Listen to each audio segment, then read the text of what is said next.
Start ಆಯಿತು. Tokyo ಬಳಗದ ಎಲ್ಲ ಕನ್ನಡಿಗರಿಗೆ 2017ರ ಶುಭಾಶಯಗಳು.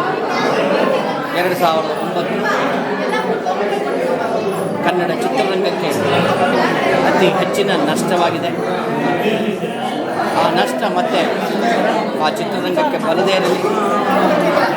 ನಮ್ಮ ಕನ್ನಡಿಗರು ಎಲ್ಲೇ ಇರು, ಹೇಗೆ ಇರು, ಎಂದೆಂದಿಗೂ ನೀವು ಕನ್ನಡವಾಗಿರು ಅನ್ನೋ ರೀತಿಯಲ್ಲಿ ನೀವೆಲ್ಲ ಕನ್ನಡದ ಬಳಗದವರು, ಟೋಕಿಯೋದವರು ಕನ್ನಡಿಗರನ್ನು ಒಬ್ಬೊಬ್ಬರು ಪದೇ ಪದೇ ಪರಿಚಯ ಮಾಡಿಕೊಂಡು, ಪದೇ ಪದೇ ಒಬ್ಬೊಬ್ಬರು ಭೇಟಿ ಮಾಡಿಕೊಂಡು ನೀವು ಬೆಳೆದು ಕನ್ನಡದ ಭಾಷೆಯನ್ನು ಪ್ರಪಂಚದ ಪೂರ ಬೆಳೆಸ್ತೀರಾ ಅಂತ ತಿಳ್ಕೊಂಡು ಮತ್ತೊಮ್ಮೆ ನಿಮಗೆಲ್ಲರಿಗೂ ಹೊಸ ವರ್ಷದ ಶುಭಾಶಯಗಳು. ನಿಮ್ಮ ಅಭಿಮಾನದ